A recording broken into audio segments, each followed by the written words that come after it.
One of the two National Guard members shot while on patrol in the nation's capital on Wednesday has died from her injuries. And the accused gunman is now facing new charges. The second guardsman injured in that shooting was critically wounded and remains hospitalized. News Nation's Mills Hayes is live in D.C. with the very latest. Mills, good afternoon. Hi, Nick. The suspect accused of shooting two National Guard troops in D.C. at this metro stop behind us on Wednesday now faces first-degree murder charges after 20-year-old Sarah Beckstrom passed away from her injuries on Thanksgiving. And the other victim in this case is fighting for his life in the hospital after the shooting took place just blocks away from the White House. She ended up being shot ambush style on the cold streets of Washington, D.C. By an individual who will now be charged with murder in the first degree. There are certainly many more charges to come, but we are upgrading the initial charges of assault to murder in the first degree. President Trump said he spoke with 20-year-old Sarah Beckstrom's parents, saying the family is devastated. Sarah's father wrote on social media saying this has been a horrible tragedy and his baby girl has passed to glory. 24-year-old Andrew Wolf is still in the hospital in critical condition. Both Beckstrom and Wolf had been on orders in D.C. since August, a part of President Trump's crime-fighting mission. Authorities say 29-year-old Ramanala Lakanwa drove from Washington State all the way to D.C. to carry out the attack. U.S. Attorney for the District of Columbia, Janine Pirro, said that the suspect had lived in Bellingham, Washington since 2021 after being brought to the U.S. as part of an Afghan refugee resettlement program. The suspect reportedly worked with the U.S. government during the war in Afghanistan, a part of the CIA's Zero units. They conducted combat missions to seize or kill suspected terrorists, meaning he would have gone through extensive vetting. West Virginia Governor Patrick Morrisey has called on flags to be flown at half-staff to honor Sarah Beckstrom's life. There will be vigils held in her honor tonight and throughout the weekend, Nick. Mills, thank you so much.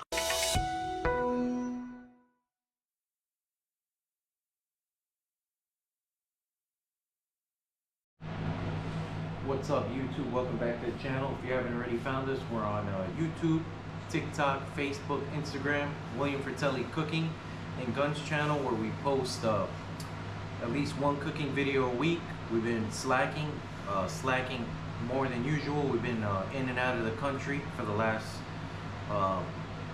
from before I can remember, at least the last 60 to 90 days, but the last 30 days have been crazy for us. We've been in and out of the country, traveling throughout United States, Canada, back and forth. We finally got a break, finally. It's been over 30 days since we posted a video. We looked up the last video that we posted, so we decided to go ahead and post a topic that that's been trending throughout the internet for the last 24 to 48 hours. This topic is a delicate subject. It's something that's not good, something that we don't want to see here in the United States. You know, we've been seeing a lot of violence throughout the last couple of years, especially 2025. 2025 has been a very violent year for us. This is regarding the shooting in Washington, D.C., about 2 blocks away from the White House. This is a shooting of 2 National Guardsmen, male, female, 20 years of age, male, 24 years of age. 24 hours ago, the President of the United States notified the people of the press and the people of the United States that the female Guardsman was deleted, basically unalived, from her wounds from a shooter, unknown shooter at the time. They identified the shooter. Shooter has been identified as an Afghani national, 29 years of age, Rahmalan Lakanwal. I don't know if I'm saying that correctly. 29-year-old Afghani national who randomly gunned down these 2 National Guardsmen just 2 blocks away from the White House. tragic. This is a tragic incident. This is stuff that we're seeing. We've been seeing more of it. 2025. This is it's been it's been a difficult year as is, but we're seeing more of this. So went ahead and decided to do a fair use video for tonight. Fair use video, episode 40. This will be episode 41 of Sunday-Gunday. Obviously tonight is not Sunday. Tonight is Friday, the day after Thanksgiving. Went ahead and we decided to just post some content. That way you guys can be informed of what's been going on in the news. We try to give you guys some guidance as usual. We're gonna do a disclosure as usual. It's been a while. Just bear with us. It's been a very busy month. We're gonna try to get it together and just keep you guys informed and try to give you as much information as possible when it comes to this kind of stuff. We don't want to have to bring bad topics like this up. This is just the reality. This is just what we're seeing. 2025 is not over yet. We're at the end of 2025, November 2025. We got 1 month left to go. Hopefully we don't experience much of this, but we're seeing a lot of it in the news, a lot of violence, a lot of chaotic behavior. So we're gonna go ahead and let you guys know disclosure as usual, and then we'll get to it. Welcome back to the channel. William Fratelli Cooking and Guns channel. This is Sunday-Gunday, episode 41. We post gun reviews, medical equipment reviews, safety tips when navigating in uncertain times that we're living in, very uncertain times. This channel is for educational purposes only. We preach lawful self-defense. We are we're by no means gun fanatics. We're not giving any legal advice. We're just simply voicing our opinions. We're not claiming to be firearms experts. We're just giving you reasons why you should maintain your firearms, responsibly maintain those firearms, and what you should and should not do with them. Message to the trolls as usual. We get trolls on the channel all the time. We get people that are subscribed to the channel. We got people that are not trolls, so all of a sudden want to act like a troll, or random people just trolling the channel. We're not going to tolerate it. You're simply going to get blocked. Your comments are going to get deleted because we don't have any time for that. We're too busy to have to deal with the trolls. You're going to get blocked. Coming from 16 years of law enforcement experience, myself, I've been an armed security guard in the state of Florida since 2010. Worked for companies like Blackwater, private contract security overseas. Worked for companies like Wackenhut, now known as G4S, and Allied Universal. And currently a police officer in the state of Florida. Been a police officer in the state of Florida since January 2014. So that's just some of the experience that we're coming from. And so for tonight's topic, it's going to be ambushes at an all-time high.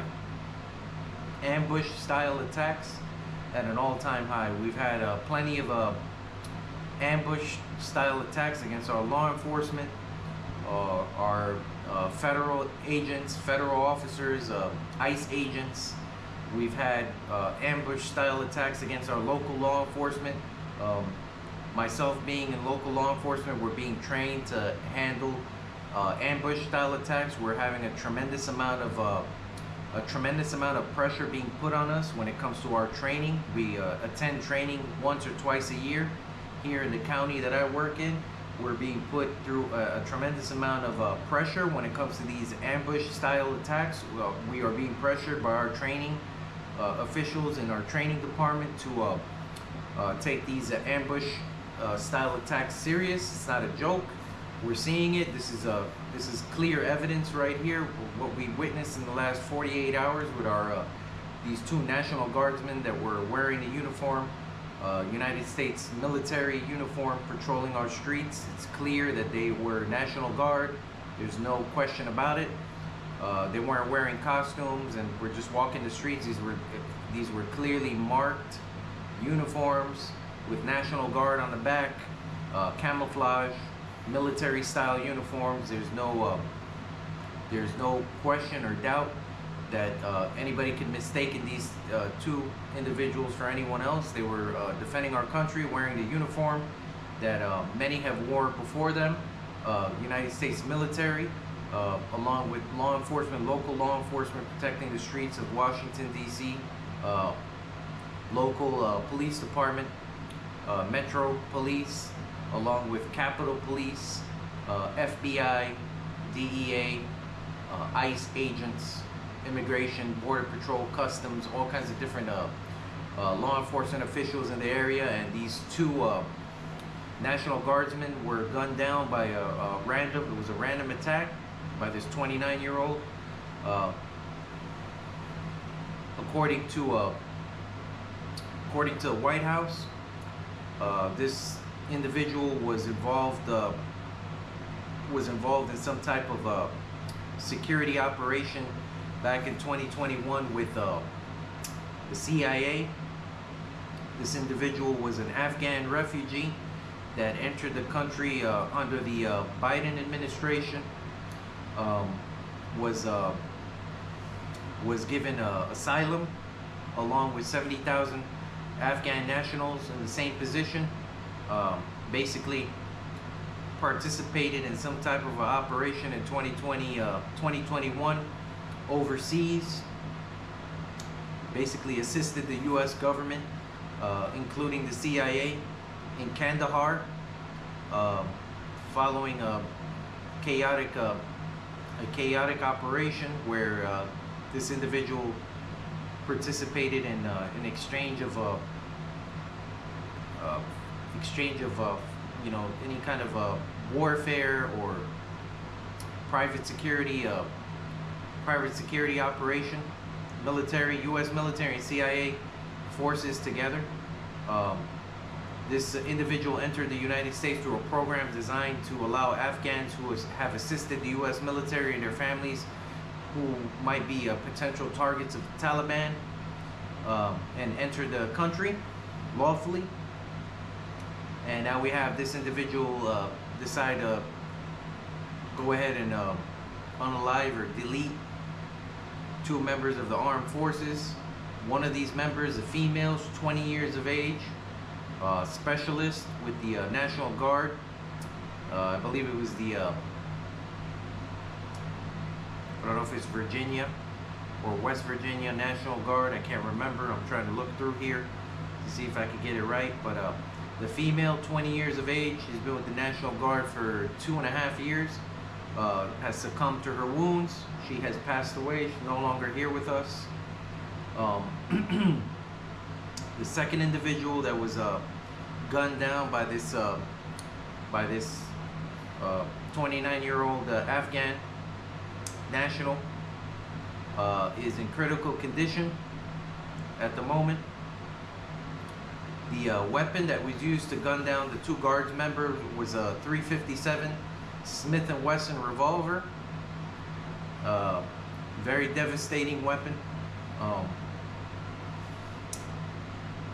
It's unknown as far as anything from the news. It's unknown how many rounds were fired or how many times these guards members were struck by the rounds.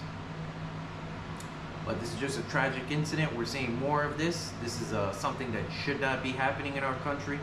We're seeing more of it. We've posted videos like these in the past. We just want you guys to be aware of what's been going on. Second soldier is fighting for his life. Sergeant Andrew Wolf, 24 years of age. At the time, we don't have any more information. The 20-year-old female that passed away from her injuries is Specialist Sarah Beckstrom, 20 years of age. Basically, both of these people were, you know, protecting the country, carrying out a tremendous job, a responsible job that many are not equipped or not able to perform. But these two were performing that job, and now they're both in the hospital. One is no longer here. Trump administration has designated $500 more troops to be deployed to Washington, D.C. area. As of yesterday, 500 more troops are going to be deployed. I'm not sure from what National Guard or what troop or what part of the National Guard, but 500 more troops have been designated to assist the Washington, D.C. area after this shooting. Tragic situation. Once again, we're seeing more of this. We are just trying to maintain and trying to basically just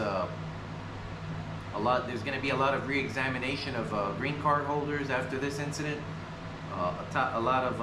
It's a topic right now where a lot of the immigration enforcement has been stepped up after this incident. We're seeing a lot of it now on the news. We're seeing a lot more. There's being a push in the full-scale immigration re-examination that's been going on the last 9 or 10 months since Trump regained office. So we're going to see a lot more of this. There's going to be a re-examination on a lot of the individuals that are here. So from what I see here, this is a West Virginia National Guard was the troop that where these two troops were from. West Virginia National Guard assisting in Washington, D.C. A search warrant was obtained and issued for the home of the shooter, the 29-year-old Afghan national. There was a search warrant issued on his home. It was served. They didn't give any details about what was discovered at the home of the lone gunman. But we're going to continue to just watch this and see if we get any more information so we could spread it out for you guys to be aware of. So that's it for tonight. We just want you guys to be aware of this this tragedy that happened last 48 hours. Stuff like this shouldn't be happening, but we're seeing more and more of it. Hopefully we can maintain and as usual just try to be aware of our surroundings at all times, and don't become complacent. Law enforcement, National Guard, United States military, whatever your post is, whatever your assignment is, we're all basically under attack right now. This is an attack on the country. This is getting out of control. We once again, you know, like I mentioned to you guys, local law enforcement like us, training division is getting very strict with us. We're being put under a tremendous amount of pressure when it comes to ambush style attacks. We have been informed, and we continue to become informed by our training professionals, training division, on how common this is becoming. The ambush style attacks are becoming more common. They want us to be more on point. We're going through a tremendous amount of pressure when it comes to training. They are pushing us to the limit, because these are the types of attacks that nobody's expecting to happen until it comes knocking on your front door once again. So you guys stay safe, stay informed. We're going to continue to inform you if we get any more information on these any more attacks that we see like this, or any kind of other information that we get, whether it's from the news, FBI, U.S. attorneys, or any kind of maybe the Trump administration, or any of these other news, any of these other news stations or whatever. But we're going to keep you guys informed as much as possible. Once again, thank you for tuning in. If you haven't already done so, please subscribe to our channel, William Fratelli Cooking and Guns channel, where we post one cooking video a week, along with our Second Amendment content on Sundays, titled Sunday-Gunday. We try our best to post at least one video each per week. We've been slacking as usual. Once again, we apologize, but just bear with us. We're going to try to post as much content as possible in the next few weeks. If you haven't already done so, subscribe, like, add our channel. Go ahead and add our collaborators that collaborate with us on YouTube. We have Gun Freak Nation, Trey 57 Production, and the Alert Zone TV. These are 3 channels that collaborate with us. We're posting all kinds of content like we're doing tonight. Fair use videos, gun reviews, safety equipment reviews, and all kinds of other fruitful content on YouTube. So go ahead and check out their channel if you haven't already done so. And thank you for tuning in once again. We'll see you guys in the next one. Cheers.